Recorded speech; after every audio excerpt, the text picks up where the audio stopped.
Bom, pessoal, boa tarde a todos. Gostaríamos de dar as boas-vindas à série de webinars do Grupo de Pesquisa Estado, Instituições e Análise Econômica do Direito. Nós estamos recebendo hoje com muita satisfação o professor Jonas, da Federal da Bahia, da UFBA, instituição que eu tenho muito afeto, e então para nós do grupo é uma honra receber, e também o professor Ricardo Boff, da Univale, que vai fazer os comentários e a parte do debatedor. Então, antes de apresentar o tema e tudo, e passar a palavra para o Jonas, eu gostaria de solicitar a todos que puderem abrir as câmeras para a gente criar um ambiente mais intimista aqui, porque a ideia dos webinars é que a gente possa comungar de ideias, e isso, quando tanto os palestrantes quanto a gente está com um monte de caixinha, ele é diferente da gente ter uma interação melhor com todo mundo que puder com as câmeras abertas. Então, estimulamos e incentivamos a todo mundo que puder manter os microfones fechados, mas as câmeras abertas, para a gente criar um ambiente aqui de partilha e de intercâmbio de ideias, tá? Então, obrigado. Josi, que bom te ver aqui. Então, vamos lá. Eu gostaria, então, primeiro, de passar alguns recados institucionais do grupo, e para depois apresentar o tema da palestra de hoje e também a apresentação institucional do professor Jonas Vasconcelos e do Ricardo também. Então, o grupo de pesquisa, pessoal, ele possui esse Linktree. Amanda, você consegue colocar o Linktree para a gente aí no chat, por favor? Onde tem as plataformas que a gente tem atuado. Então, temos uma página onde a gente divulga as nossas coisas no Facebook, onde colocamos... Está partilhando a tela aí, pessoal? Não. Não, então deixa eu colocar o partilhamento de tela para... Eu achei que tinha entrado, tela inteira. Compartilhar. Me avisa, Amanda, se entrou o compartilhamento de tela. Aí, já está compartilhando, já. Ótimo. Então, pessoal, esse aqui é o Linktree que a Amanda colocou para vocês no chat, onde tem as plataformas que o grupo atua. Como eu estava mencionando, a gente tem uma página no Facebook, onde a gente divulga as coisas do nosso principal, né, produto, que é o Seminário Internacional, e também dos webinars que a gente promove sempre na última quarta-feira do mês, criando essa rotina da última quarta-feira do mês. A gente tem também uma página no Instagram, onde a gente coloca os webinars, as atividades, lançamento do material que a gente produz, livro, evento e etc. Então, todo mundo é bem-vindo para seguir nossa página e acompanhar as nossas produções, da mesma forma no Facebook, né? A curtir a página para seguir as atualizações que a gente sempre coloca aqui. Temos também uma página no YouTube, onde a gente faz o upload dessas atividades, do seminário também. E um blog de economia política contemporânea, onde a gente coloca eventos, coloca notícias da ordem do dia, e aqui também, para quem tiver interesse, pode se inscrever aqui no fim da página para receber as atualizações. São, em geral, 6 a 7 postagens por mês, e a gente sempre mescla atividades, eventos, cursos, sempre dentro desse campo da economia política internacional, buscando também integrar coisas interdisciplinares do direito e etc. O grupo de pesquisa, ele também tem uma página oficial da Federal Fluminense, né, onde que ele é sediado, onde a gente coloca as nossas atividades, os materiais que a gente tem produzido. Então, no evento do ano passado, frutificaram em 4 e-books, cada um relativo a um grupo de trabalho, e mais nesse livro impresso, que é uma coletânea que acabou de ser lançado. Então, todo mundo é bem-vindo também a visitar a página, onde vocês podem ver aqui os integrantes, vocês podem ver também a nossa equipe, né, quem trabalha com o quê, saber o que cada um está fazendo, os nossos parceiros institucionais que apoiam o evento, então vocês podem se familiarizar com as atividades que a gente tem feito, a programação do seminário e assim por diante. Acho que das plataformas, tirando, são essas, mais naturalmente a página direto do seminário. Então, a página do seminário, e é a última coisa que eu vou passar dos recados institucionais, ela tem as informações sobre o evento. Então, aqui vocês podem encontrar tanto as nossas plataformas, essas complementares, quanto as informações aqui acerca do evento. Então, a gente tem aqui o formulário de inscrição, onde pede, é tudo online, né? Aqui tem o edital com as informações, para vocês visualizarem o edital, ele está aqui, onde no fim a gente tem um cronograma, os palestrantes, e no fim também tem as descrições dos grupos de trabalho, e é sobre isso que é o nosso último recado, porque está aberta a chamada para trabalhos. Então, a gente tem um GT sobre multilateralismo e políticas globais, né, o papel das instituições internacionais, aqui vocês podem ter mais acesso às informações, um sobre políticas nacionais e internacionais em perspectiva comparada, e aqui vocês também têm essas informações da descrição do GT, um sobre meio ambiente e a sustentabilidade, e um sobre Estado, instituições e governança. Então, são 4 grupos de trabalho para os quais está aberta a submissão de trabalho. E para submeter trabalho, é só fazer inscrição, e aqui no site vocês vão ver tudo isso nessa barra direita. Então, aqui está o edital, aqui está o template de resumo, e o template de resumo, ele está montado aqui. Então, vocês podem fazer o download aqui, ele já sai em Word, e é só vocês preencherem as informações aqui, ele já sai no formato, né? Para essa primeira rodada é algo simples, de 2 a 4 páginas, então todos estão muito bem-vindos a participar conosco. Rafa, dos recados institucionais, está faltando alguma coisa ou foi tudo? Acho que é isso mesmo. E aí, no final, a gente vai convidar também vocês para o próximo webinar, que a gente vai divulgar próximos detalhes. Então, eu tenho muita satisfação, né, de que isso está sendo coordenado em parceria com a Rafaela, que é do BRICS Policy Center e também da pós-graduação da PUC-Rio, do IRI da PUC-Rio. Então, pessoal, sem maiores delongas, dá as boas-vindas aos nossos ilustres de hoje. Então, abrindo aqui rapidinho, perdão, eu parei o compartilhamento de tela. O nosso webinar de hoje, pessoal, ele é acerca dos países emergentes e a nova ordem global. Quem vai nos fazer essa apresentação é o professor Jonas Vasconcelos, que é professor da Faculdade de Direito da Universidade Federal da Bahia, da UFBA. Ele lançou recentemente, como decorrência dos seus trabalhos de doutorado, o livro A Regulação nos BRICS. Então, ele vai trazer esse conteúdo para interagir com a gente. O livro ele é recente, está fresquinho. Para quem tiver interesse nessa área da interação entre direito e economia, fica aí o convite de uma boa leitura a todos. E, como debatedor, temos o professor Ricardo Boff, que é professor de Direito e Relações Internacionais da Univale. Ele já é parceiro do grupo e das atividades do seminário, foi excelente palestrante junto conosco ano passado. Então, nesse momento, passaria a palavra para o Jonas, deixando os agradecimentos reforçados por aceitar nosso convite, Jonas. Então, passo a palavra, e quando você assim desejar, pode dar a instrução para a Larissa, que ela partilhe os slides. Bem-vindo. Okay. Eu que agradeço. Boa noite, né? Em primeiro lugar, a todos e a todas.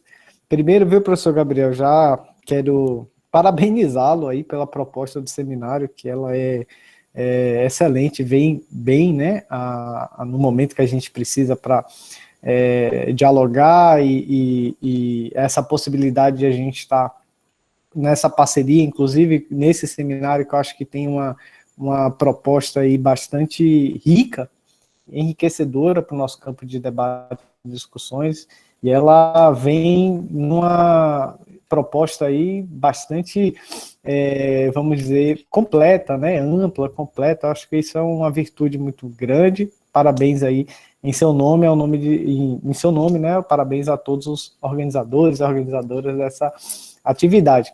E aí também, né, aproveitar aqui e agradecer pelo convite, por estar participando aqui dessa mesa, né, queria agradecer em especial a querida Rafaela Mello, né, que é uma pesquisadora assim, de grande potencial, e o professor Gabriel me deu a oportunidade aqui também de estar em contato com o professor Gabriel, que eu tive já a felicidade de conhecê-lo em um outro evento, né, professor?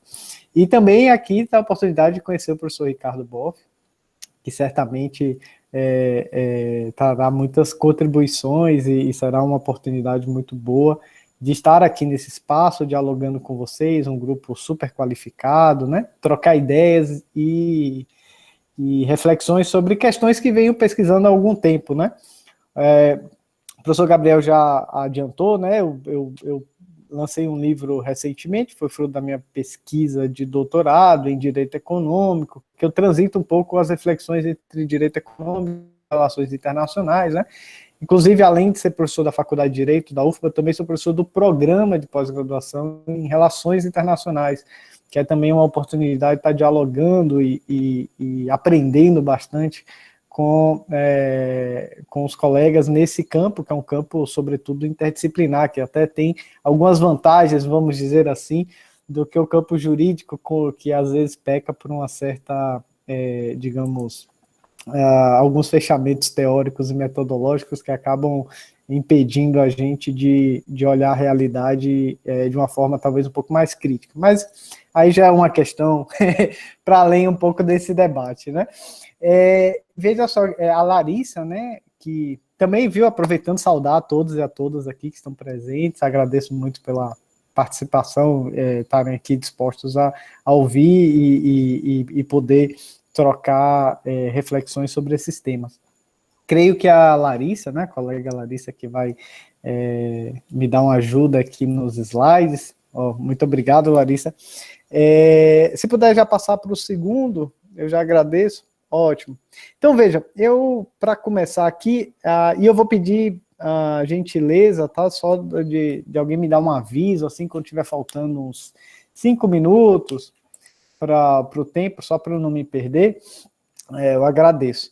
Então, assim, eu acho que o título, né, do nosso encontro, ele acho que nos leva a pensar em ao menos 2 questões nucleares, né? O nosso encontro aqui tem um título sugestivo, né, de países emergentes e a nova ordem global.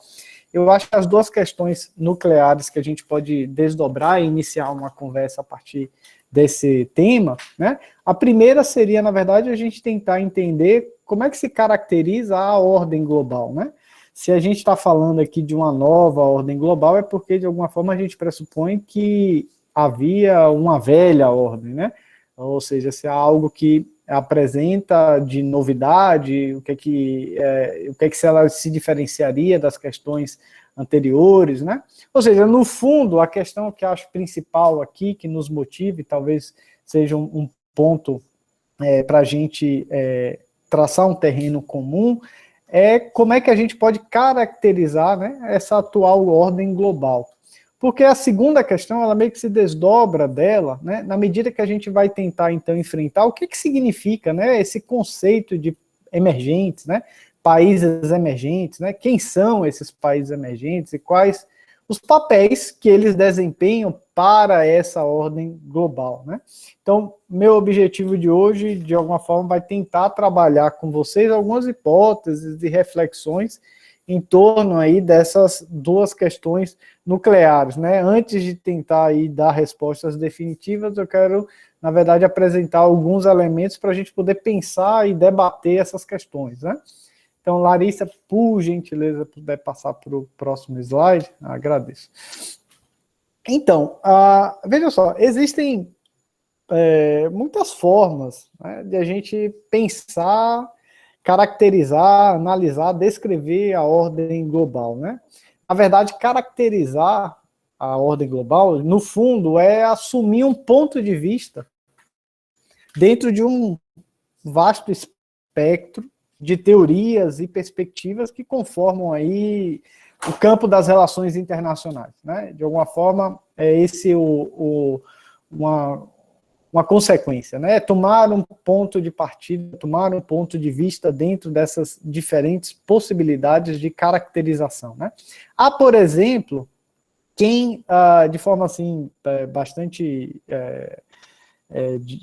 fazendo aqui um esforço didático, né, e até estereotipando alguns elementos, né, há quem ache que as relações internacionais não sejam inerentemente hierárquicas, né, que olham as relações internacionais, por exemplo, como países que se relacionam enquanto entidades soberanas, autônomas, independentes, né, formalmente iguais, né. Existe esse tipo de visão, né, que tem aí uma inspiração forte dentro da problemática liberal, né?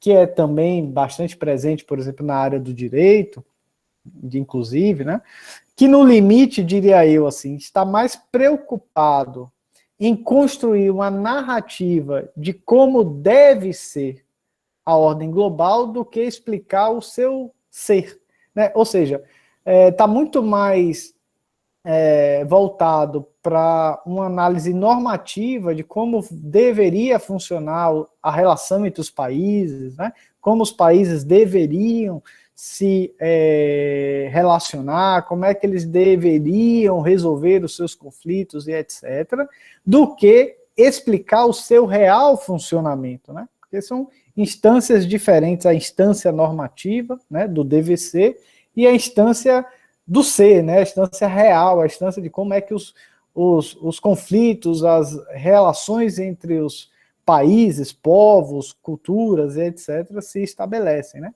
Eu, particularmente, eu tendo a me afastar, né, desse tipo de perspectiva, prefiro, acho mais frutífero a gente olhar as relações internacionais a partir dos conflitos, das contradições que modulam a relação entre os estados, países, grupos, organizações, enfim, né, que conformam essa tal de ordem global, né, essa arena internacional, que, a meu ver, tem como grande motor, né, como base material dos seus conflitos, a gente vai encontrar ali, acho que no grande campo da economia política internacional, pistas para a gente compreender como é que essas contradições se expressam na história das relações internacionais, né? Então, assim, eu tentei aqui fazer uma brevíssima e até estereotipada consideração teórica metodológica, porque no fundo o que eu quero construir aqui nessa conversa de hoje, o argumento central, vamos dizer assim, que eu quero trabalhar com vocês, é a seguinte ideia, né? É a ideia de que os países, abre aspas, emergentes, né? Fecha aspas, eles são, enquanto conceito, né? Então esse conceito de países emergentes, e enquanto uma prática geopolítica, ou seja, enquanto uma realidade geopolítica, os emergentes, eles são melhores, na minha opinião, né, eles são mais, melhores compreendidos, né, como expressões das contradições da ordem global moldada pelo neoliberalismo, né? Ou seja, de uma forma um pouco mais específica, eu estou querendo argumentar com vocês é que é possível pensar os países tidos por emergentes como reações, né? E ao dizer que são reações, não estou dizendo que são necessariamente oposição, né, ou de antagonismo, mas que são expressões em termos de reação de forma multifacetada, ou seja, não é necessariamente sincronizada ou centralizada, então elas são talvez até um pouco mais diferidas, então são reações não necessariamente antagônicas ou de oposições, reações então multifacetadas a essas contradições que emergem do capitalismo em sua etapa neoliberal, né? Acho que essa aqui é a ideia básica que organiza um pouco aqui a reflexão que eu quero aprofundar, tentar aqui trazer alguns elementos para a gente explorar um pouco melhor esses elementos, né, dos emergentes e a ordem global. Então, entendê-los como reações multifacetadas ao neoliberalismo, né? Mas aí vem uma pergunta, né, que se desdobra desse próprio argumento, né? Afinal, como é que a gente caracteriza neoliberalismo, né? O que é neoliberalismo? Afinal, neoliberalismo é uma daquelas palavrinhas, né, professor Gabriel, que a depender de quem fala, significam coisas muito diferentes, né? Daquelas palavras, assim como globalização, enfim, são aquelas palavras que ganharam, digamos assim, até um grande auditório, mas que às vezes significam coisas diferentes, né? Ou seja, é um termo, né? Neoliberalismo é um termo que está, vamos dizer, relativamente frequente, né, na chamada literatura heterodoxa, né, mas que tem significados diferentes se a gente está, por exemplo, olhando teorias ou teóricos de inspiração keynesiana, ou de inspiração kalekiana, ou marxista, ou inspirações culturalistas, enfim, né? Cada uma dessas problemáticas, ainda que tragam elementos em comum, elas vão apresentando nuances e características próprias para tentar organizar esse conceito, né, de neoliberalismo. Aqui nem de longe eu conseguiria, né, nem seria essa proposta, tentar apresentar esse rol, né, de perspectivas possíveis do conceito de neoliberalismo, mas eu queria chamar a atenção dessa multiplicidade de conceitos, né? Eu vou aqui fazer uma proposta de uma organização geral desse conceito de neoliberalismo, para a gente entendê-lo, então, como um conceito que surge, né, que emerge, justamente para significar, né, ou seja, para tentar explicar, qualificar, caracterizar as transformações que vão marcar o capitalismo a partir dos anos 70. Né? Então, o neoliberalismo como um conceito que emerge para tentar explicar aí essas transformações que vão acontecendo no capitalismo a partir dos anos 70, que, ao meu ver, a gente pode estruturar essas transformações em ao menos dois pilares. Né? Existem dois pilares aí importantes para a gente entender o que é que acontece no capitalismo e que vai ter um reflexo na ordem global, né? Vamos dizer assim. A primeira característica é que há um movimento, vamos dizer assim, de financiarização das economias capitalistas, sobretudo das economias ocidentais, né? Então, por financiarização, é necessário entender mais do que um aumento quantitativo de ativos financeiros, né? Isso acontece também, né? Há esse movimento de desregulação das praças financeiras mundo afora, mas o conceito de financiarização, que é a base, digamos assim, material do neoliberalismo, acho que ele é melhor compreendido como uma coisa um pouquinho diferente, algo um pouquinho a mais, que é a ideia de que a produção, a circulação, a apropriação de bens e serviços mundo afora, né, ele vai sendo cada vez mais determinado pelos interesses do chamado capital financeiro, né, ou os interesses rentistas, dos acionistas, né, que são interesses que buscam maximizar o retorno, né, no menor prazo possível. Tem um teórico, um geógrafo, David Harvey, né, ele vai chamar isso de processo de compressão espaço-temporal. Né? O neoliberalismo ele faz essa compressão em que os circuitos de realização dos serviços, produtos e bens vai sendo cada vez mais comprimido. Isso é uma expressão da lógica da financiarização que vai moldando as economias a partir dos anos 70. E uma segunda grande característica, um segundo grande pilar, e isso nos interessa bastante, é que o neoliberalismo ele também representa, né, uma reposição, ou melhor, uma garantia, uma recolocação da supremacia geopolítica dos chamados países do Atlântico Norte. Né? A gente está pensando ali, sobretudo, Estados Unidos e Europa, que é o eixo, vamos dizer assim, vitorioso da Segunda Guerra Mundial e também o eixo que vai vencer, né, digamos, a Guerra Fria. Né? Aí tem um papel de destaque grande para os Estados Unidos como liderança, né, desse bloco geopolítico, né, liderança que se exerce por meio do controle, modulação, e construção dos consensos e das estruturas multilaterais, inclusive, que conformam essa ordem global, né?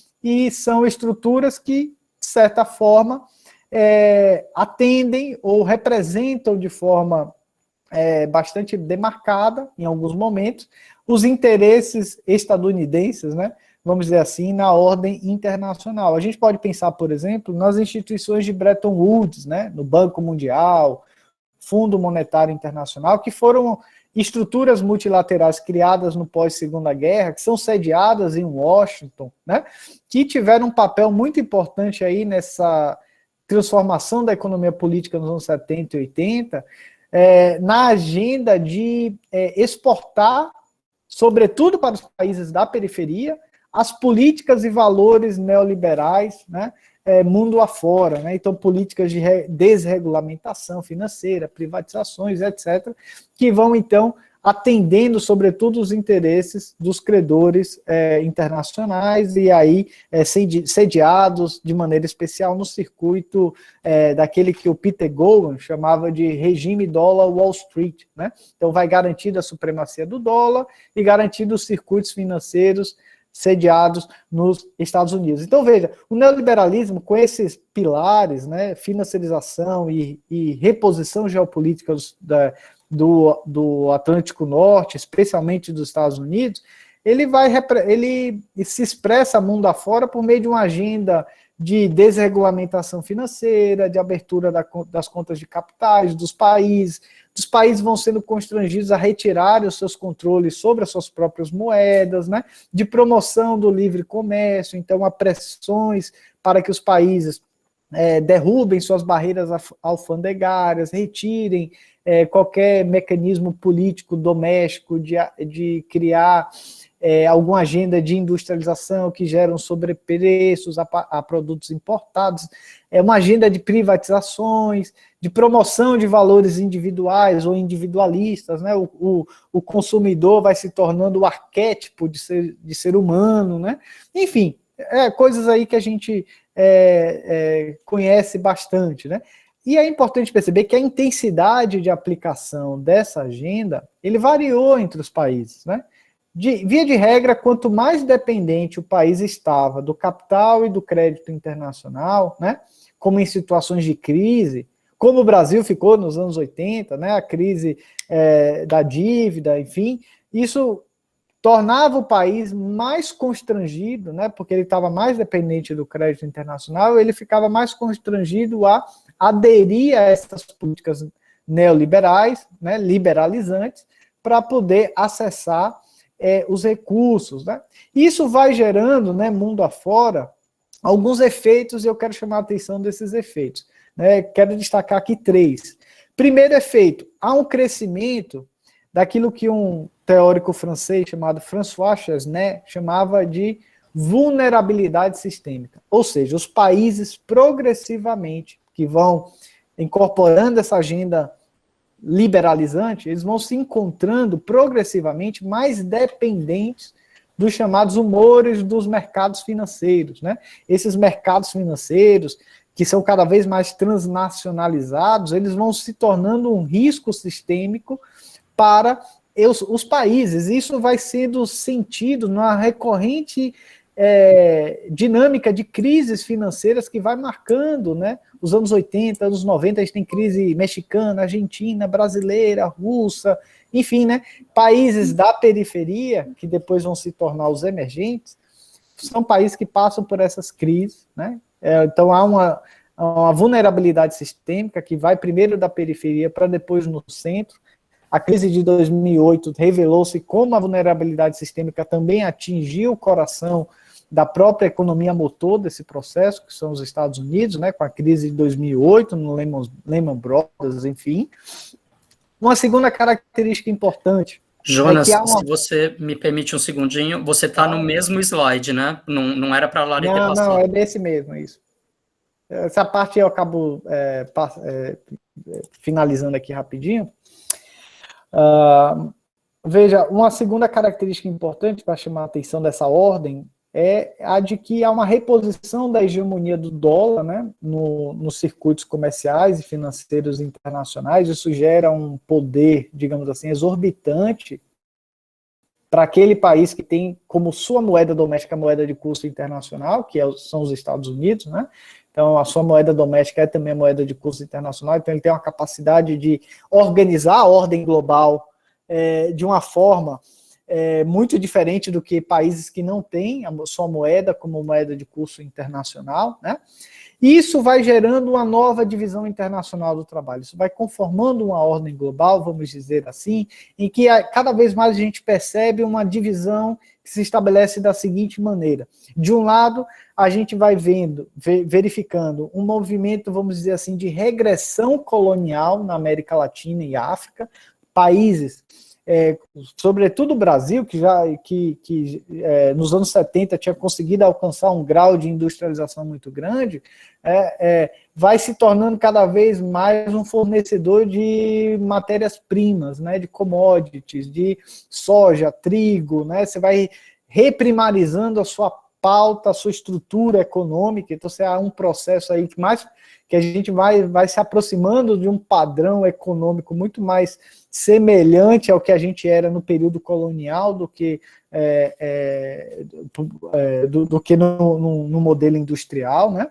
A gente vê esse processo, então, a América Latina e África vão sendo regiões que, para a divisão internacional do trabalho, vão se comportando, né, ou vão sendo demandadas para serem fornecedores de matéria-prima, né? A Ásia vai se especializando, a região asiática é um destaque muito importante para a China, né? Vai se destacando como o grande centro industrial do mundo, né? As indústrias vão saindo, digamos assim, da Europa, dos Estados Unidos, vão se ancorando na região asiática, e a China aproveita muito bem isso, esse processo, sabiamente ela consegue estruturar um projeto nacional de desenvolvimento que se beneficia disso, e os Estados Unidos e a Europa vão se tornando o eixo financeiro do mundo, né? Então, essa divisão internacional do trabalho, né, ela vai se conformando, organizando esses polos, e o neoliberalismo, então, se torna essa forma de ser capitalismo, né, que se expande do afora, organizando os países nessas tríades, vamos dizer assim, nessa divisões de poder econômico, político e institucional, né? Óbvio que quando acaba a Guerra Fria, né, a gente está pensando em 70, 80, 90, na Guerra Fria a gente tem digamos assim, um momento apoteótico de supremacia dos Estados Unidos, né, tanto ideológico quanto militar, tanto pelo impulso mercantilizante que isso vai dar ao longo dos anos 90. A gente pode dizer que são os anos dourados do chamada globalização, né, que é melhor entendido, ao meu ver, como a americanização do mundo.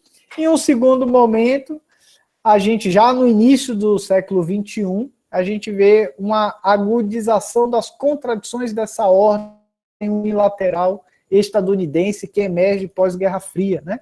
Então isso fica mais evidente após o ataque de 11 de setembro, as políticas unilaterais dos Estados Unidos, as dificuldades econômicas que vão marcando as economias europeias, há uma estagnação econômica em países importantes como o Japão, né? Então, digamos assim, o eixo dinâmico do século XX vai se alterando e vai abrindo espaço, no início do século XXI, para a entrada em cena dos chamados emergentes, né? Emergentes na cena geopolítica. Então, essa ideia de emergentes, ela surge, né, especialmente aí já no início do século XXI, já nesse movimento de reorganização da economia política internacional. Larissa, se você puder passar para o próximo slide, agradeço. Então, veja, a ideia de emergente, ela vai ganhar força justamente a partir dos anos 2000, né, vamos dizer assim, esse termo começa a surgir no debate público, começa a ganhar mais força no debate público e acadêmico, construindo a ideia de que alguns países, né, apresentariam ou tenderiam a apresentar um importante desempenho econômico e político já nesse novo milênio, né? Esses países foram qualificados, né, especialmente por teóricos vinculados ao mercado financeiro internacional, como emergentes, né? Então, dentre esses teóricos, aí eu dou um destaque para o Jim O'Neill, né? Jim O'Neill, que é um economista da Goldman Sachs, né? Ele ficou famoso por coordenar, já no início dos anos 2000, uma agenda de estudos e de projeções sobre países como Brasil, Rússia, Índia, China, enfim, que, segundo ele,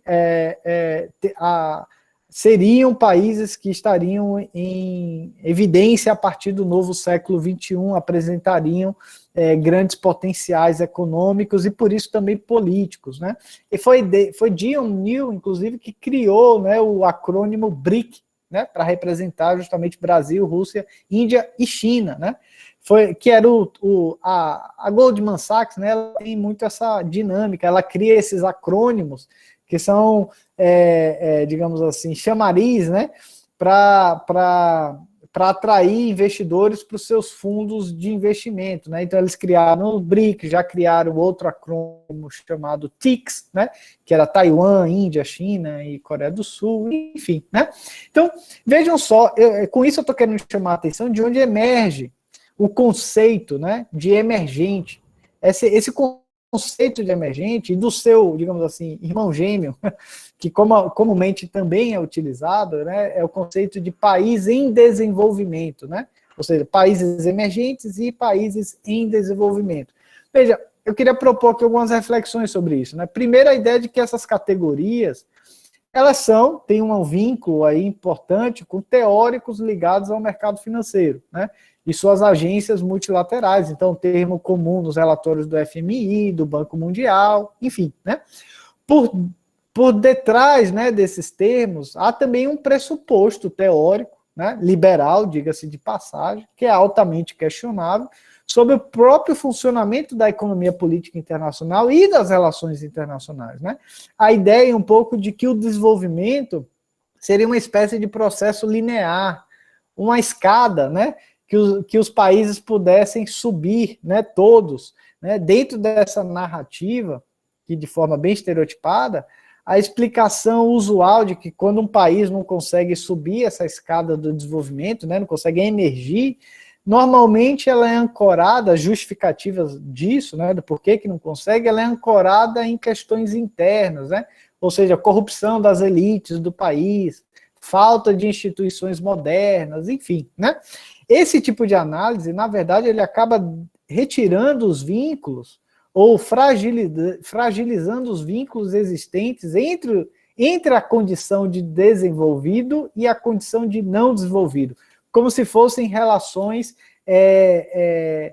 independentes, né? Como se não tivessem vinculações, como se não existissem dinâmicas de dependência, de exploração, de dominação entre esses polos, né? Se a gente pegar aqui uma imagem, é como se quem sobe a escada não chuta a escada depois, né? Para que um outro país não subisse, né? Como se o subdesenvolvimento não fosse uma contraface necessária do desenvolvimento, né? Ao menos dentro da realidade da lógica de desenvolvimento do capitalismo. Então são questões que acabam sendo, digamos, obscurecidas por esse conceito de emergentes, né?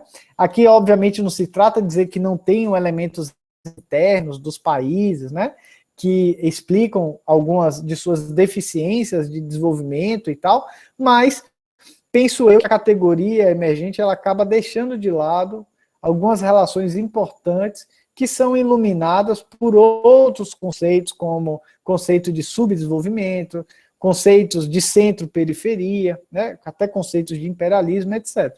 Então, acho que entender o que está acontecendo nos países, especialmente a partir do início do século XXI, a gente talvez tenha que transcender um pouco o conceito de emergente. Eu acho que o melhor caso que a gente pode pensar é a própria China, né? Será que é possível a gente entender a China, a gente consegue entender a China como um país emergente ou como um novo polo do poder global, né? Será que a categoria de emergente é suficiente para entender o que acontece na China, né? Enfim, talvez questões aí que a gente pode aprofundar para o debate. Aí, rapidamente, passa aí, por gentileza, Larissa, o slide, né? Porque desses emergentes, eu queria chamar a atenção dos BRICS, né? Justamente BRICS, que é esse grupo, Brasil, Rússia, Índia, China e África do Sul, é um grupo que eu estudei no meu doutorado, né? E aí eu só quero chamar a atenção para a gente diferenciar o conceito BRICS, que surge nos relatórios da Goldman Sachs, do BRICS enquanto uma realidade geopolítica, geopolítica, porque nos BRICS a gente tem uma coisa engraçada, viu, professor Gabriel, que é o nome veio antes do objeto, né, veio antes da existência da coisa. O nome BRICS já surgiu na praça antes do próprio coletivo se estruturar, né? Na verdade, o coletivo BRICS, enquanto um grupo geopolítico, ele só vai existir em 2000, formalmente a partir de 2008, 2009, né? Então, são coisas aí um pouquinho diferentes, né? Na verdade, esse grupo, que é composto aí por países que têm uma representatividade global muito importante, né? Veja, são países que conjuntamente respondem mais, quase um terço da superfície da Terra, são sociedades multiculturais, né? Tem aí contradições históricas com o Ocidente, ou seja, são países que passaram por processos de colonização ou de imperialismo, enfim, né? Então, são países que têm uma série de afinidades comuns, né? Que se viram ali no contexto da crise financeira de 2008 uma oportunidade para emergirem na cena geopolítica enquanto um coletivo. Então, como um grupo de países que se articula enquanto um coletivo para pressionar por mudanças na ordem global, né? Então, pressionar por alterações nas estruturas de poder da ordem global, e aquele momento imediato à crise de 2008, onde os países, digamos assim, Estados Unidos e Europa estavam em crise, maior crise econômica e uma deslegitimação geopolítica, ou seja, o G7 já não cumpria tanto um papel importante como outrora, os BRICS surgem como uma novidade, um fenômeno geopolítico que abalam, vamos dizer assim, ou mexem, né, as estruturas dessa ordem global. Se puder, Larissa, passar o próximo slide, eu agradeço. Então, aqui rapidamente, né, alguns marcos, porque eu quero chamar a atenção que se os BRICS, enquanto um coletivo, né, ele surge no contexto da crise financeira, então a temática financeira, ele foi o principal aglutinador entre esses países, né? Então, a meu ver, é a partir da temática financeira que vai desdobrar ao longo do tempo uma agenda de cooperação que transborda para outras questões. Hoje os BRICS, quando se reúnem, né, ao longo das cúpulas, foram ampliando a sua agenda de cooperação, né? Então, tem as cúpulas anuais, né? Então, vão tratar de temas como saúde, segurança, terrorismo, esportes, né? Mas a temática financeira, vamos dizer assim, foi a coluna vertebral que articulou esses países, né, tidos aí como emergentes ou em desenvolvimento, né, que também se apresentam como tal, né, na ordem, nas disputas geopolíticas. Inclusive, na temática financeira que os BRICS, digamos assim, trouxeram maiores ou contribuições mais destacadas para a ordem internacional. E aqui eu queria destacar, se puder passar o slide, Larissa, por gentileza, as duas grandes iniciativas BRICS, né?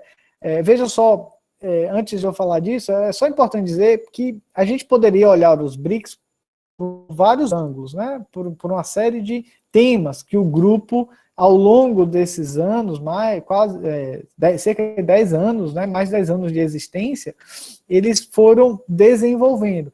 Mas a proposta que eu vou fazer aqui é olhar um pouco os BRICS a partir dessa agenda financeira, ou melhor dizendo, da cooperação financeira, que é onde eu acho que os BRICS colocaram aí elementos mais de destaque para a ordem global, inclusive onde tiveram mais reação, né? Então aqui os dois mecanismos o arranjo contingente de reservas e o novo Banco de Desenvolvimento, né? Que são criações do BRICS anunciadas, né? Já a partir ali do ano de 2014, né? Então, o grupo foi criado em 2008, 2009, e já a partir do ano de 2014 teve um anúncio, né, da constituição dos tratados que organizam e instituem esses dois mecanismos.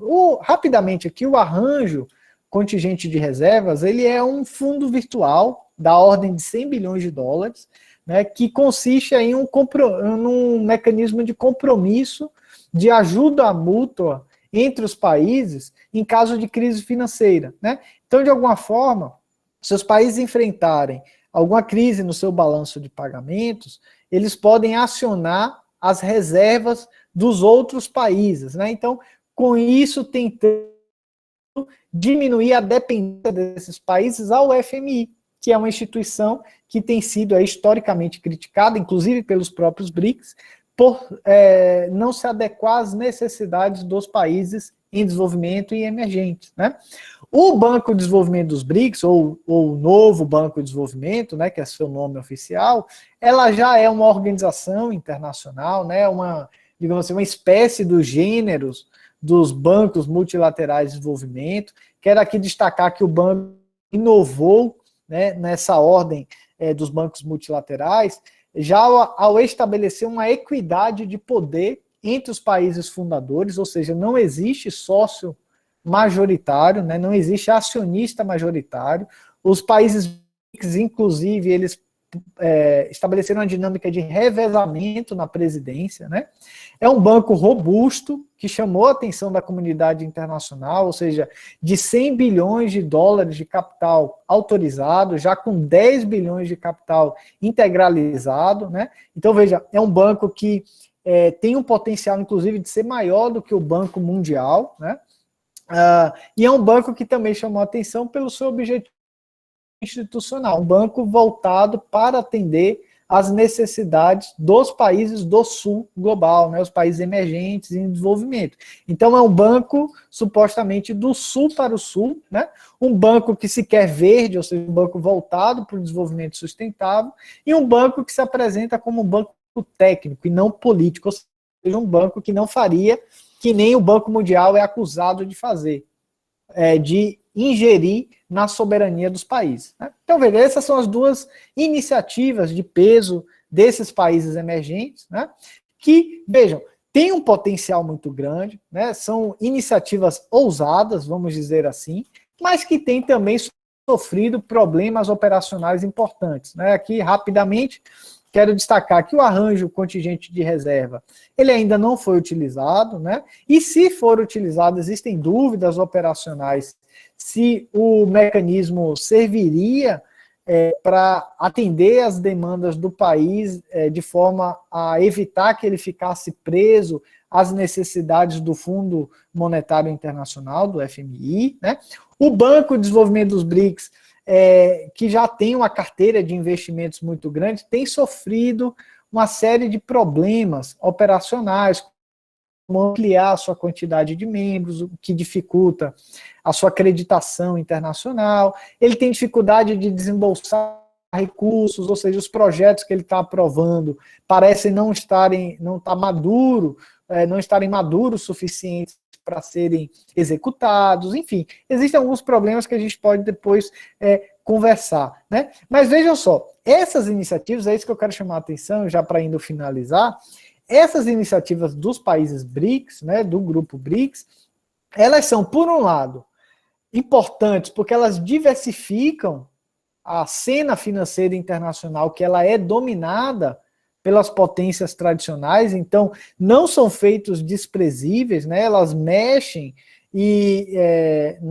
na ordem global, vamos dizer assim, inclusive gerou muita crítica, foram menosprezados até por intelectuais pró-ocidentais, vamos dizer assim. Então, ainda que elas não se apresentem como antagônicas às redes financeiras e bancárias, né, digamos assim, do Ocidente tradicional, das potências do Atlântico Norte, elas tensionam, elas geram reações às estruturas controladas por Estados Unidos e Europa. Então, isso é um feito importante dos países emergentes, né? Ou desses países aí, BRICS. E, por outro lado, é importante também perceber que essas promessas institucionais ainda sofrem de uma série de problemas importantes que até diminuem a capacidade de, digamos assim, de ter um impacto relevante na ordem global, na ordem financeira internacional. Então, por um lado, são iniciativas ousadas, mas, por outro lado, sofrem aí de alguns elementos importantes. Aí, passando por último slide, Larissa, algumas questões que eu acho da conjuntura que ajudam a entender essas dificuldades que esses países, né, que foram muito importantes aí na cena geopolítica, na ordem global dos últimos 10, 15 anos, estão passando nesse momento, né? Veja, o BRICS, enquanto uma plataforma de cooperação, ninguém aqui duvida que talvez esteja passando pelo seu pior momento, né? Existem muitos conflitos internos e externos a esses países, né, que geram desalinhamentos e acabam diminuindo, afetando o potencial das suas próprias iniciativas, né? Então, veja, não são conflitos de hoje, né, que surgiram agora, mas são conflitos que, vamos dizer assim, já vem se acumulando, ao menos, a gente pode perceber, ao menos desde meados de 2014. Por exemplo, conflito China-Índia, né, em torno dos investimentos da chamada uma rota, um cinturão, né, que acabam ali gerando tensões regionais, isso acaba promovendo alguns conflitos diplomáticos entre China e Índia, né. A gente tem também a ofensiva dos Estados Unidos e da Europa, ou seja, a ofensiva do G7, vamos dizer assim, que recupera fôlego político e econômico já a partir dos anos 2012, 2013.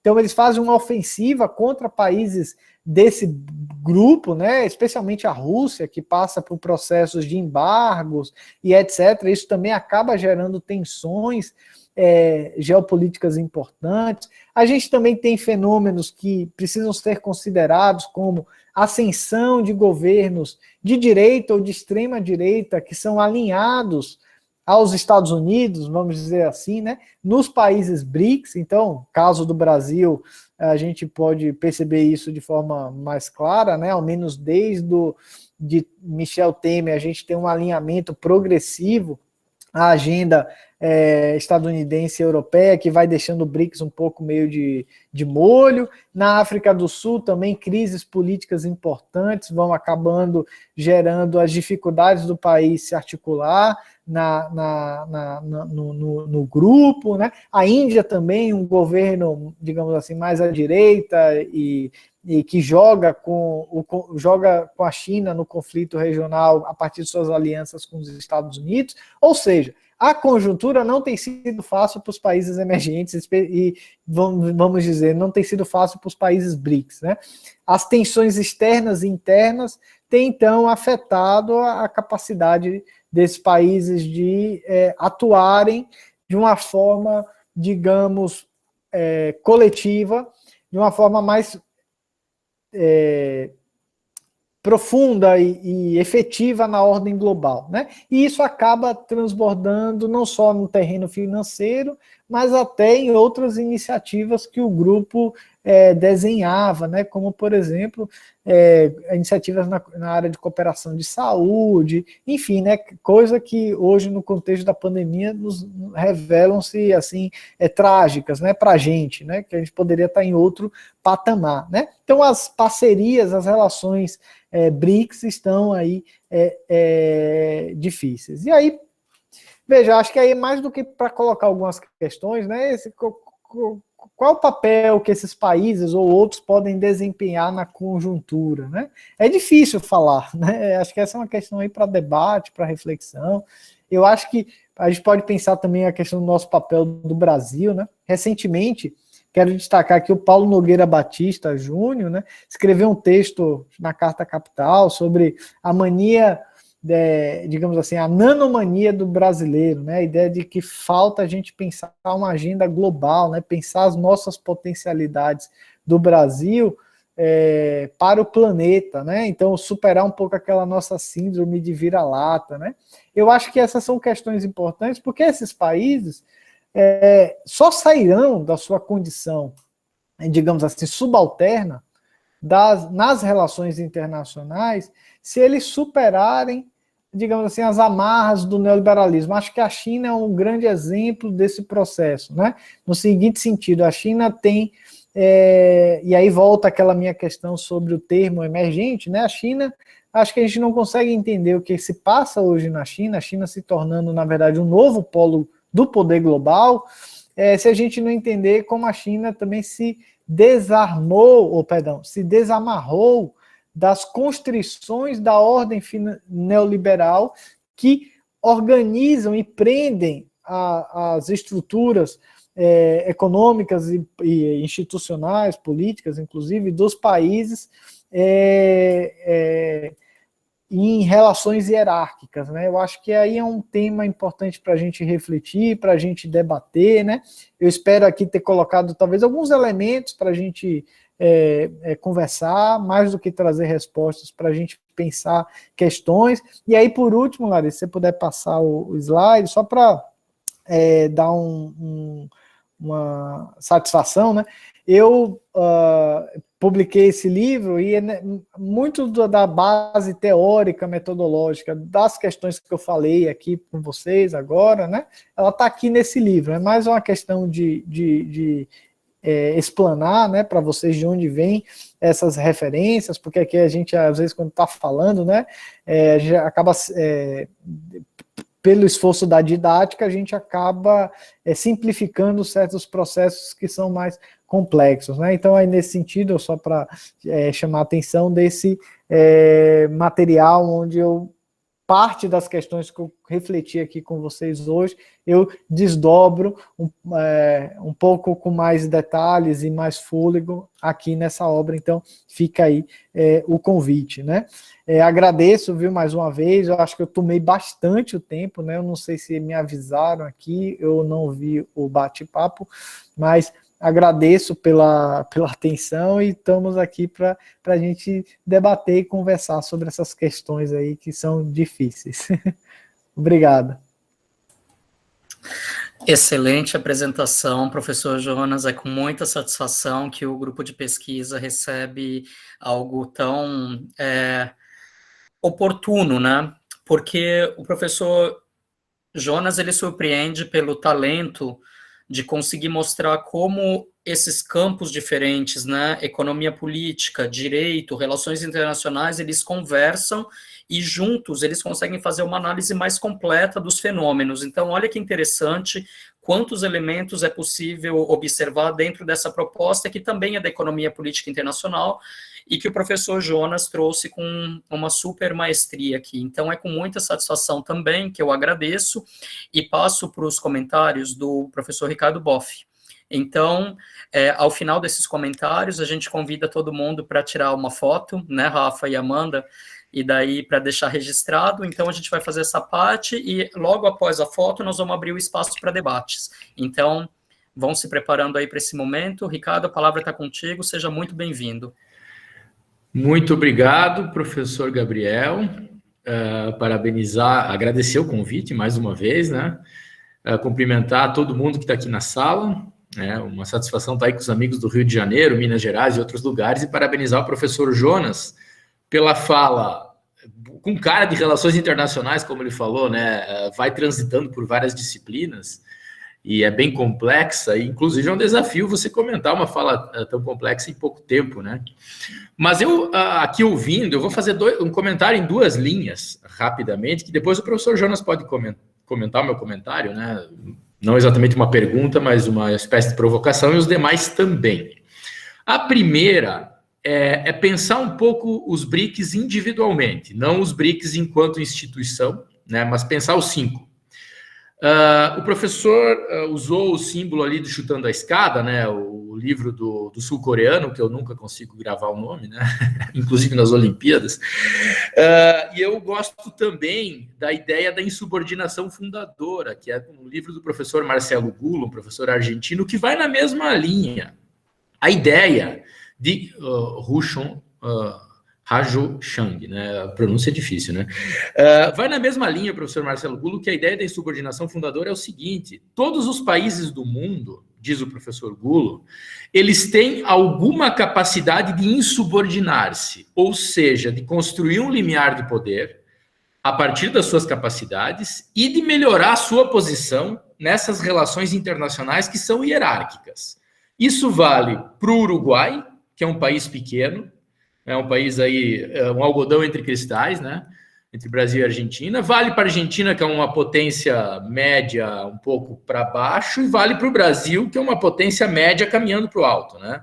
Então, todos os países têm alguma capacidade. Então, eu vou partir do pressuposto que os 5 BRICS, todos eles, por terem construído essa institucionalidade, esse fundo de reservas, esse banco multilateral de desenvolvimento, né? Eu vou chamar assim, o Banco dos BRICS, eles têm capacidade de desafio da ordem, ou pelo menos de reformar a ordem. Não estou falando um desafio aberto, né? Inclusive o professor Marcelo Gulo critica o Hugo Chávez, dizendo que ele dá passos maior que as pernas, né? Que insubordinar-se não significa necessariamente fazer xingamentos gratuitos ao Bush, por exemplo, que não leva a lugar nenhum, né? O negócio é ser discreto e construindo as suas bases de poder. Então, assim, partindo desse pressuposto de que esses 5 países têm capacidade de insubordinar-se ou de chutar a escada ou de construir sua própria escada, a minha pergunta aqui, o meu questionamento aqui é o seguinte: por que você tem trajetórias tão distintas dentro desses 5? Você tem uma China que ela jamais experimentou algum tipo de neoliberalismo, a não ser aquela humilhação do século XIX, em que ela teve a política das portas abertas forçadas. Então, a China tem uma trajetória muito própria. Agora, você tem a Rússia, que experimentou com o Boris Yeltsin, né, com a sua vodka, né, nos anos 90, um neoliberalismo forçado, mas que com o Putin vem construindo a sua própria escada, a sua insubordinação. Enquanto isso, Brasil e África do Sul, a Índia eu colocaria num ponto intermediário aí, né? Porque a Índia, dentro dessa particularidade do problema que ela tem com a China, então ela tem uma política própria, mas ao mesmo tempo um certo alinhamento com os Estados Unidos. Então ela fica no meio termo entre o mundo ocidental e a nova ordem com o pivô asiático, eu diria assim. Agora, os outros 2, os mais fracos do grupo, Brasil e África do Sul, têm andado para trás. A África do Sul eu não conheço tanto porque eu não tenho um estudo mais aprofundado.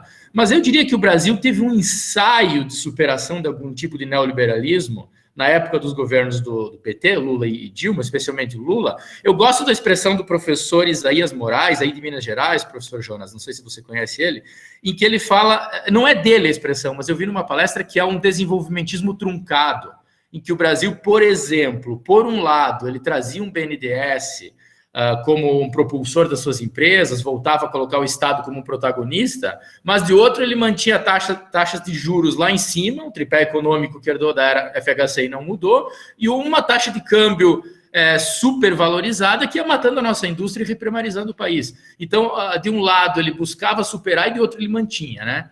Então, nesse sentido, olhando a trajetória desses 5, eu pergunto: o quanto a construção de uma escada e não permitir que os outros a chutem, ou de uma insubordinação fundadora, com esse conceito que eu coloquei, esses países não conseguem fazer isso, especialmente os 2 últimos, porque há uma resistência do G7, dos Estados Unidos, uma reação. A gente poderia entrar em Lava Jato, no caso do Brasil, essa discussão, por que o Brasil desmoronou aquilo que ele tentou fazer. Será que é o Brasil que os governos fracassaram nessa tentativa, ou que as suas elites boicotaram? Ou seja, a culpa é mais nossa, o problema é mais o Brasil que não sabe ou não consegue aproveitar as suas potencialidades e ter esse salto, ou o problema maior é a reação ocidental e podemos dizer assim, a culpa é mais daqueles que vêm de fora? Então, a ideia é contrastar a trajetória desses 5 e pensar um pouco na trajetória brasileira. Será que a culpa é mais nossa ou será que são as pressões mais externas que fazem a gente fracassar? E um segundo ponto para fechar o meu comentário. Diante dessa discrepância dos 5 BRICS, né? Ou seja, a Rússia e a China caminhando para um grau, a China especialmente de uma potência consolidada, a Rússia de um país que desafia o mundo ocidental de uma maneira mais robusta e mais bem posicionada, com um grau de autonomia maior, a Índia no meio termo, e o Brasil e naquela corrida, naquela pista de atletismo, o Brasil e a África do Sul mais atrás. Até que ponto o Banco dos BRICS, as instituições dos BRICS, o fundo financeiro, eles têm uma resiliência, uma força de caminhar com as próprias pernas? Já há uma robustez institucional para que a gente possa afirmar, os BRICS vão continuar existindo e fazendo coisas, mesmo que pequenas, mesmo diante dessa incapacidade dos 5 países de terem algum grau de convergência nas suas ações, ou seja, mesmo diante de tanta discrepância entre eles, em termos de instituição? Então, eu deixo essas 2 questões, uma mais individual dos 5 países, e a outra mais os BRICS enquanto coletividade diante dessa discrepância entre eles, para a gente refletir, né? E aí devolvo a palavra. Muito bom, Ricardo. Agradecendo desde já as colocações. Então, Amanda, Rafa, vocês ajudem a gente, então, a gente fazer um retrato para registrar esse momento. Então, solicitamos a todos que puderem abrir a câmera para a gente fazer um registro. Então, tem que mudar a apresentação aqui da tela ou desse jeito tá? Vocês conseguem ver? Pra gente aqui, eu e a Amanda que estamos fazendo print, acho que a gente tem que alterar, mas eu já alterei aqui. Então, eu convido a todos, se puderem abrir a câmera, para a gente fazer a foto. Então, vamos lá, registrar para a posteridade. Vou só esperar mais um minutinho para o pessoal ir abrindo, para a gente organizar aqui.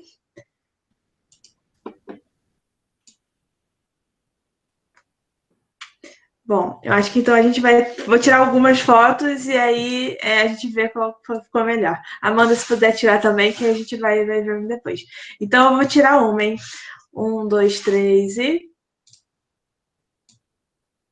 Pronto. Aqui foi. Foi, Amanda? Tirei algumas também, eu tirei durante a apresentação também. Excelente. Aí depois... Então, agradecer novamente ao professor Ricardo pelos comentários. Daí, Jonas, então, se você quiser começar com essa parte, eu convidaria os participantes. Pessoal, reforçando que o intuito desse webinar, dessa roda de conversas, é que a gente tenha, vamos dizer, um espaço para que a gente possa colocar nossas ideias, não entendi tal passagem, quero comentar sobre isso, essa parte, enfim, para que a gente tenha esse espaço, essa liberdade aqui para a gente interagir. Então, o espaço do chat está aberto e, nesse meio tempo, o Jonas, então, passo a palavra para que ele possa... colocar alguns pontos sobre esse comentário do Ricardo. Pronto. Primeiro, muito obrigado, professor Ricardo. Me colocou na saia justa aqui, porque suas questões são muito boas, ao mesmo tempo são muito complexas e difíceis até de a gente... obviamente nem seria essa a minha intenção, até a sua, de resolvê-las, né? Mas eu acho que nos levam a pensar questões muito importantes, né? Jonas, são aquelas perguntas de banca, né? Que vem da banca de doutorado.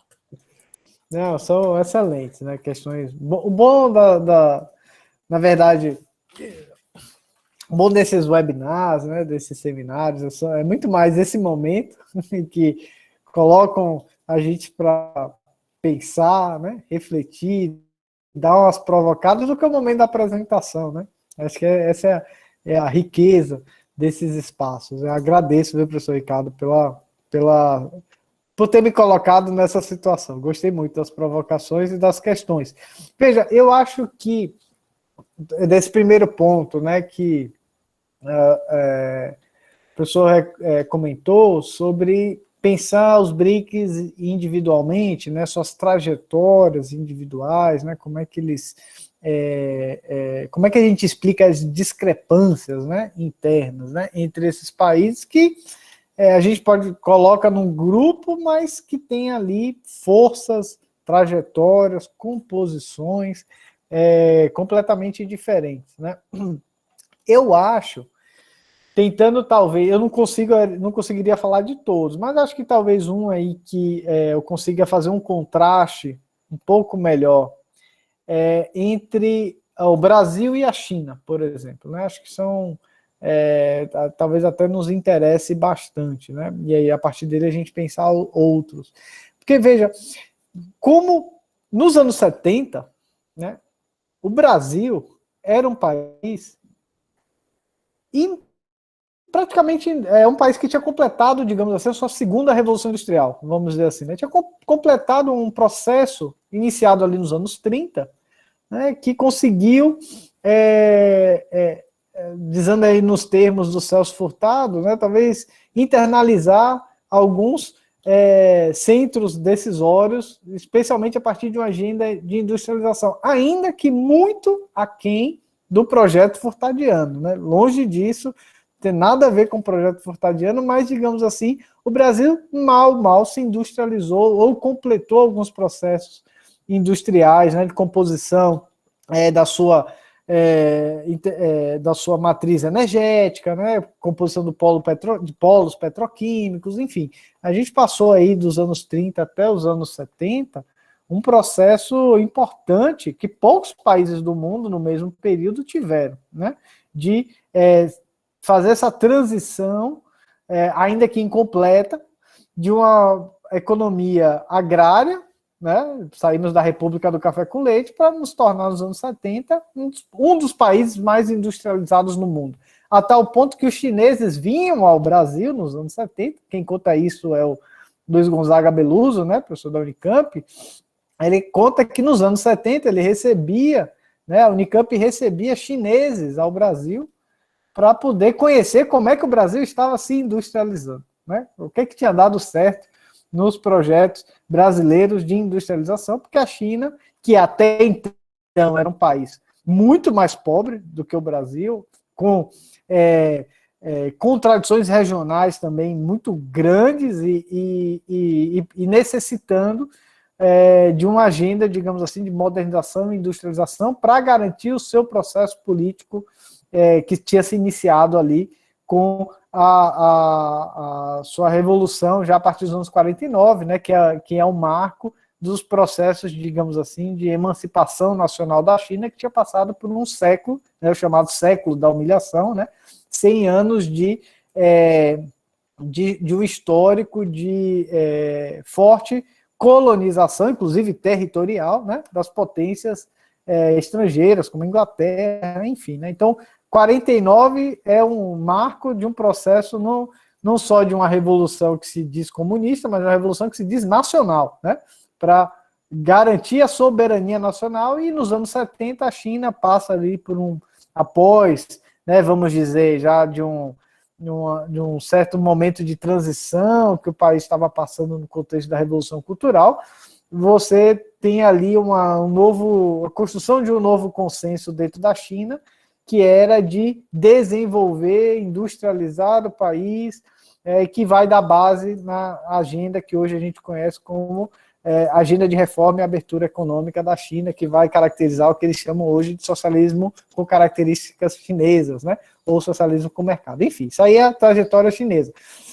Mas o que acontece no Brasil no mesmo período, né? Vamos dizer assim, no Brasil no mesmo período, a partir dos anos 70, você há um processo de esgotamento da dinâmica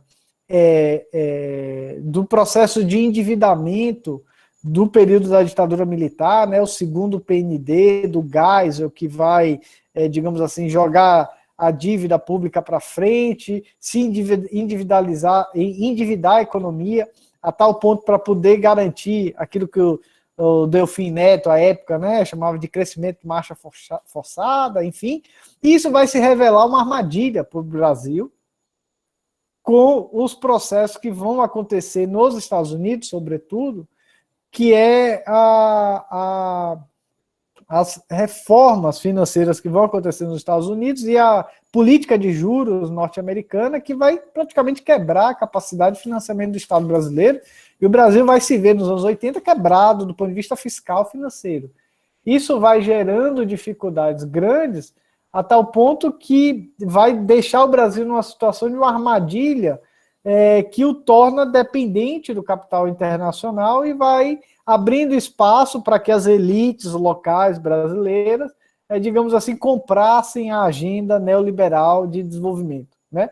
É interessante como esses dois processos vão acontecendo e a China faz o exato oposto que o Brasil fez, né? Então, enquanto que o Brasil, digamos assim, progressivamente cai de cabeça na agenda neoliberal, então ao longo dos anos 80 e de forma mais radicalizada nos anos 90, vai incorporando a agenda neoliberal de abertura do seu mercado para as multinacionais, né? A gente tem um Collor dizendo que tinha que abrir, né, o mercado brasileiro, enfim, se há um processo de ampliação da agenda internacional sobre a política industrial brasileira, a tal ponto que a gente chegou a ter um ministro da economia que dizia que a melhor política industrial é não ter política industrial, né? Você tem um novo pacto construído aqui na elite brasileira, que é o exato oposto que vai acontecer na China, né?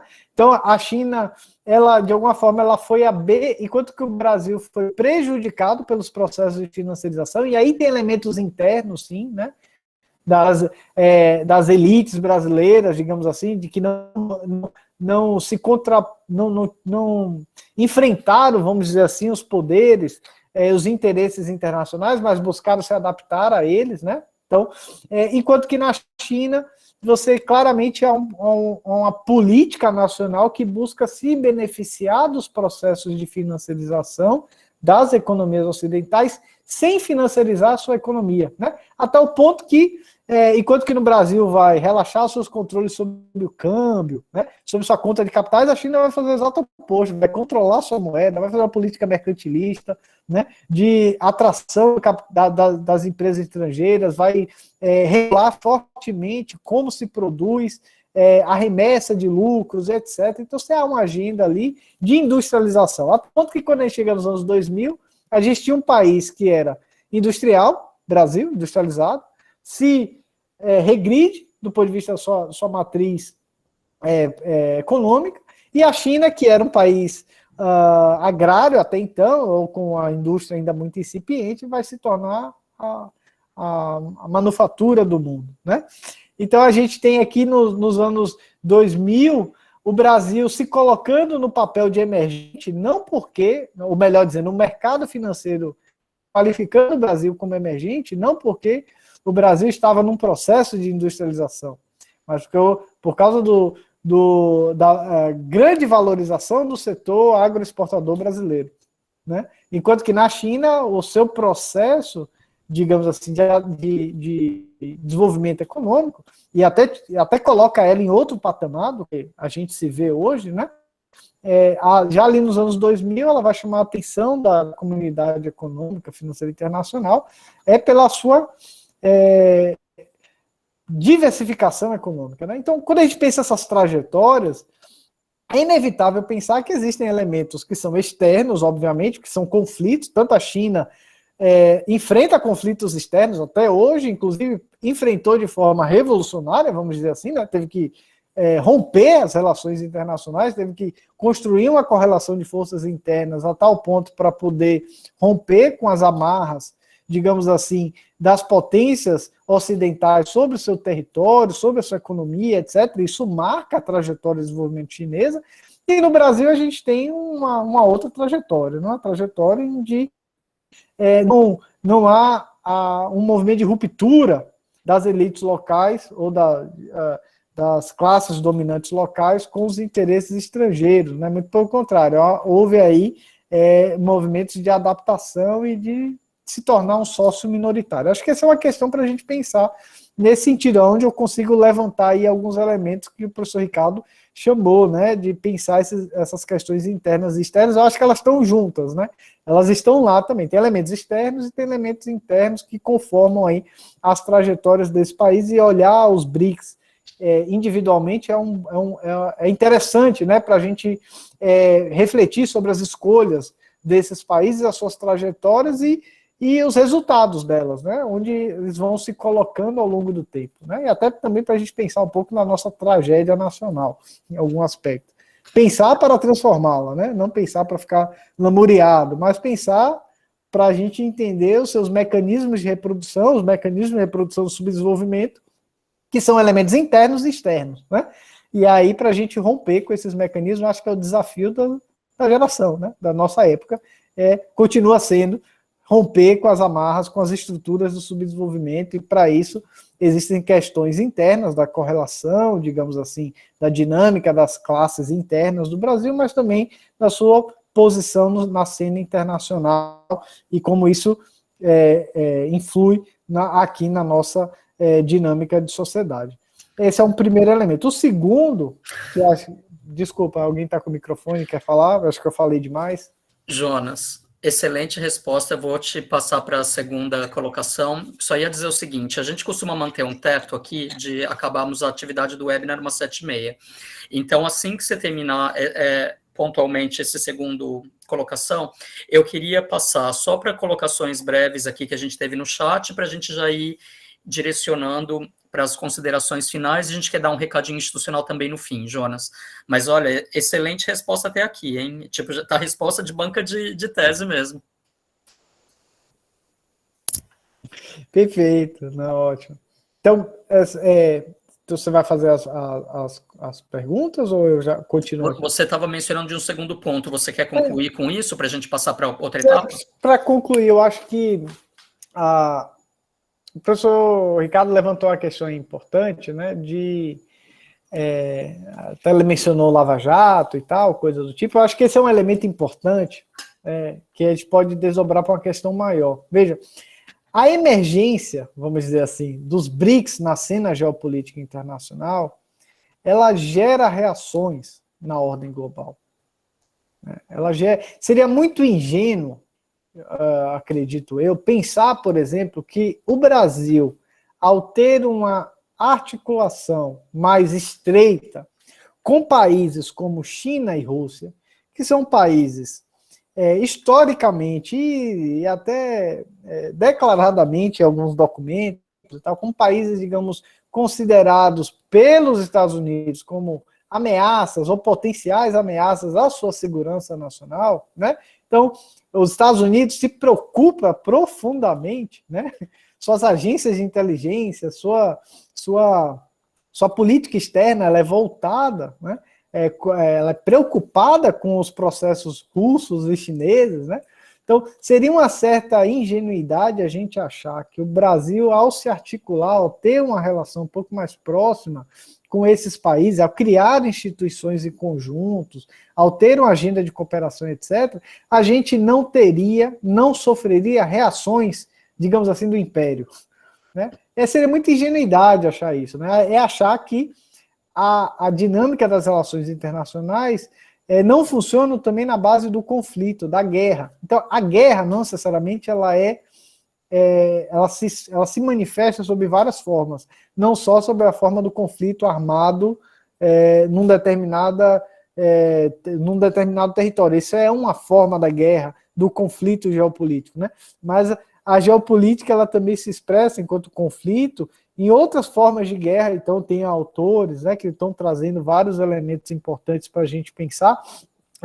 As chamadas guerras de quarta geração, as guerras indiretas, as chamadas guerras híbridas, né, que articulam no conflito geopolítico uma série de armas, que não só um fuzil de combate, né, isso também faz parte do conflito bélico, mas outras armas que movimentam, por exemplo, sistemas de justiça, né? O lawfare é um conceito, acho que emerge dessa percepção do uso dos sistemas de justiça, é algo até que eu tenho interesse também em debater, discutir, escrevendo até um texto sobre isso, do lawfare como mecanismo de reconhecimento do uso do direito como ferramenta de guerra.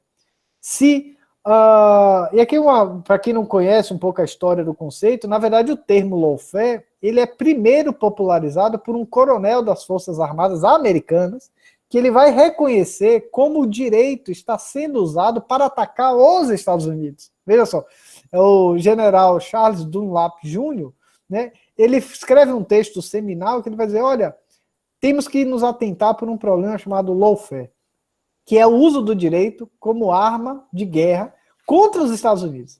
E ao fazer isso, ele abre a percepção de que se o direito pode ser uma arma de guerra contra os Estados Unidos, ela pode ser também uma arma de guerra a favor dos Estados Unidos. Eu acho que aí abre uma cena importante para a gente pensar e refletir sobre processos que vão acontecendo, conformando aí revoluções coloridas, guerras híbridas e etc., que marcam a geopolítica do novo século XXI, né? Então, as guerras não acabaram, elas mudam de forma, né? Então, eu acho que aí é um elemento importante, porque isso está tudo relacionado, né? Isso é totalmente relacionado com os conflitos dessa nova ordem global e das contradições que os emergentes, né, vamos chamar eles assim, os países BRICS, geram nessa ordem internacional, né? Ainda que com discrepâncias, ainda com descontinuidades, uns mais sistemáticos do que outros, né? A Rússia e a China são países que têm uma maior, digamos assim, continuidade nas suas relações internacionais, então uma estabilidade, vamos dizer assim, é maior do que, como, por exemplo, quando a gente compara o Brasil e a África do Sul, que são países que oscilam internamente de forma muito grande, né? Golpe de Estado no Brasil, golpe na África do Sul, então você tem impeachment lá, impeachment aqui, então você tem uma instabilidade política muito maior, digamos assim, que tem um reflexo mais evidente nas políticas externas desse país do que a gente vai encontrar, por exemplo, na Rússia ou na China, que são países que têm uma maior estabilidade e até se colocam também na cena internacional em outro patamar, né? Enfim, questões aí para a gente pensar. Agradeço, certamente não respondi, coloquei, saí pela tangente aí em alguns momentos, levantei outros problemas, né? Para a gente continuar conversando sobre essas questões que também muito me interessam. Eu agradeço mais uma vez pela oportunidade de estar aqui dialogando, conversando. Vi que tiveram algumas perguntas aqui no bate-papo.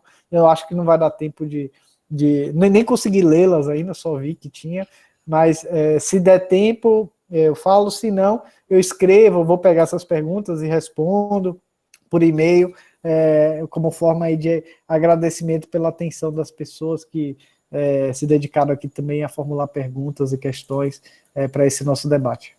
Excelente, Jonas. Então, eu vou fazer da seguinte forma, vou passar para as considerações finais, e depois dessas considerações finais, nós também temos um lançamento para fazer hoje, né, de um vídeo curtinho, de 1 minuto e pouquinho, que a gente gostaria de partilhar com vocês. Então, eu vou fazer o seguinte, como o Jonas falou, em consideração a quem colocou as perguntas, eu só vou lançar aqui, mas daí nas suas considerações finais, Jonas, não precisa ir no detalhe, só se você quiser contemplar alguma coisa, senão a gente te passa e você também poderia dar algum feedback para as pessoas depois, mas são pontos que estão até correlacionados.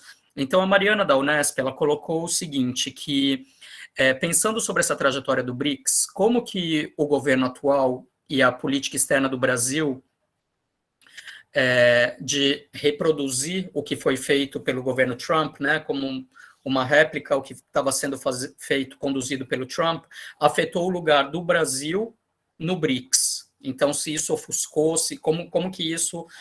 E o Érito, ele trouxe uma questão dizendo que você partilha sobre a nova divisão do trabalho, e a gente visualiza, é possível visualizar um movimento de regressão da América Latina e da África no cenário internacional.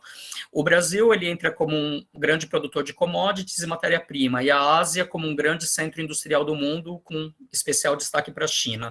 Já Estados Unidos e Europa como centros financeiros tradicionais mundiais. Nesse contexto, considerando a dinâmica social e econômica do governo brasileiro, em que medida o Brasil pode efetivamente ser considerado um país emergente? Então, muito interessante, as duas um pouco se conversam, né, querendo dizer qual é o lugar do Brasil, mas eu acho que, em função do tempo, algum comentário pontual, junto com as considerações finais, que eu também vou passar para o Ricardo, e daí nós vamos terminar com um recadinho institucional breve. Então, muito obrigado, Jonas, por ter aceito o nosso convite, excelente apresentação, muito satisfeitos, em nome da Federal Fluminense, de receber um conteúdo de uma maneira tão clara, tão bem conduzida, e com seu talento que é nítido. E também, da mesma forma, Ricardo, por trazer as colocações, as provocações. Me desculpa por fazer essa parte do tempo, mas é que eu não gostaria que alongasse muito além do horário que a gente compactua aqui das 7h30.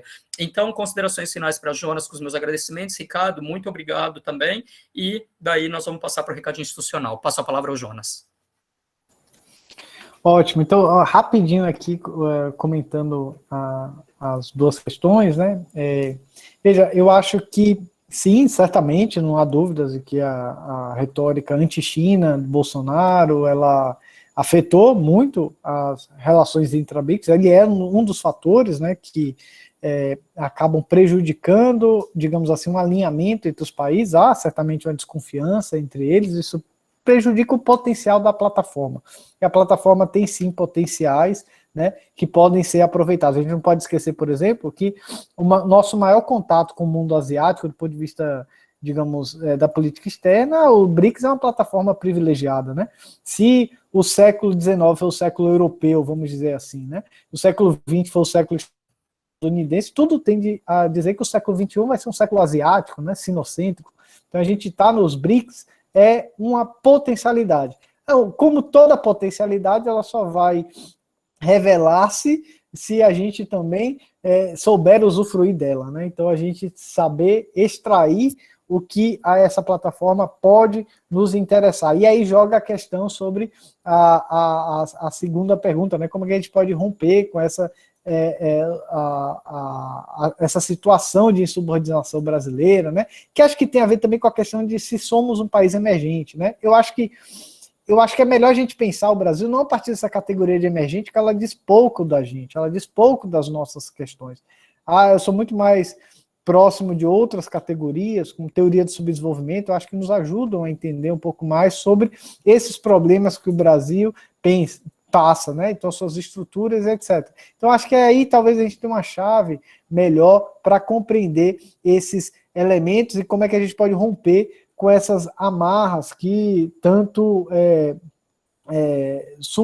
respondem pela nossa dinâmica de subalternidade, de dependência econômica, da desigualdade sociais e regionais que a gente tem no nosso país, né? Então, fica mais um convite à reflexão. Agradeço mais uma vez o professor Gabriel pelas oportunidades de estar aqui com vocês, parabenizar não só pela realização desses webinários, fico muito feliz de estar participando de um deles, e também pelo seminário que você nos presenteou aí com a divulgação lá no início, que eu vou também, no que couber a mim, divulgar bastante, porque é uma atividade muito importante. Agradeço também as palavras do professor Ricardo, mais uma vez um abraço a todo mundo.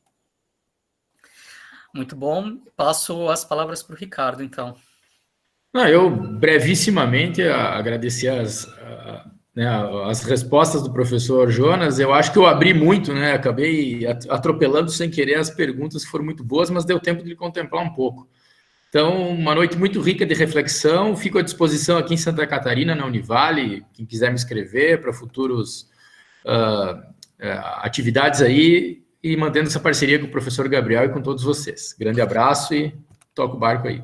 Excelente, ambos super bem-vindos. Então, sem mais delongas, para a gente não sair muito do horário, é com muita satisfação que nós queremos convidar vocês para o webinar do mês que vem. Então, Amanda, se você puder, por favor, colocar o link de inscrição, me avisa, Amanda, se a tela está sendo compartilhada, e Rafa, logo na sequência, já se prepara, então, para a gente finalizar com o lançamento. Então, está compartilhando a tela? Sim, está sim. Então, gostaria de, vamos ver, aqui, link para o webinar, vai aparecer um pouquinho minha caixa de e-mail, peraí, Get Outlook, não estou achando aqui, Rafa, a arte.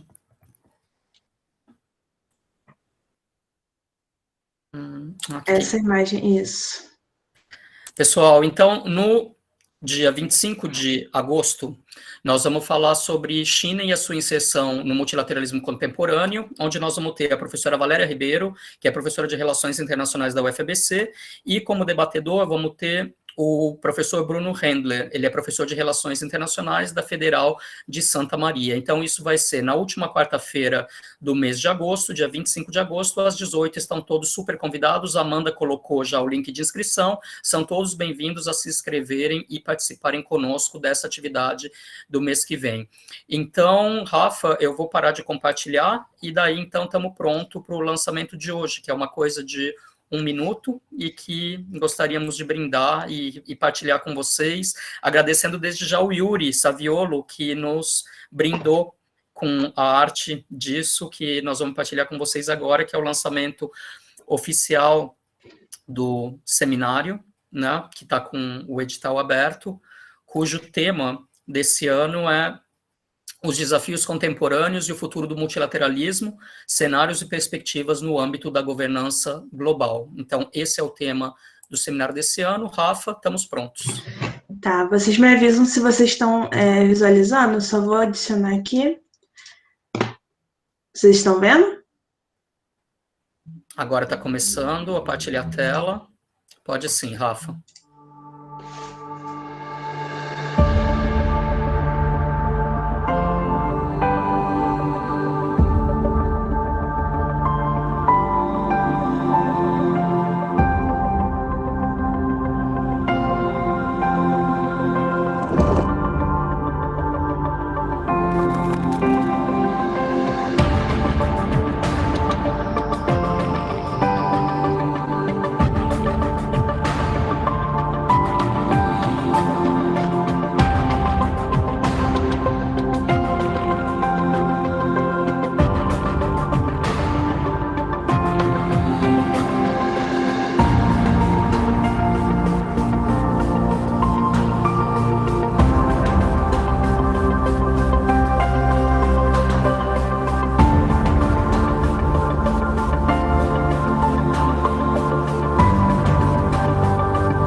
Bom, excelente. Agradecer novamente ao Yuri pela arte que conduziu esse vídeo de lançamento oficial do evento.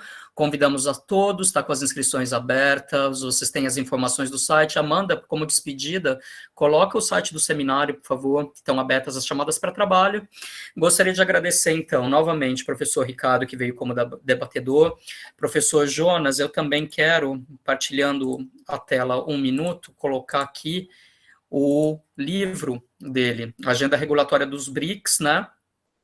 Editora Dialética. Então, como uma recomendação de uma excelente leitura sobre essas temáticas envolvendo direito, relações internacionais, economia política internacional. Então, recomendamos aqui a leitura. Estão todos convidados a, quem tiver interesse, adquirir o livro.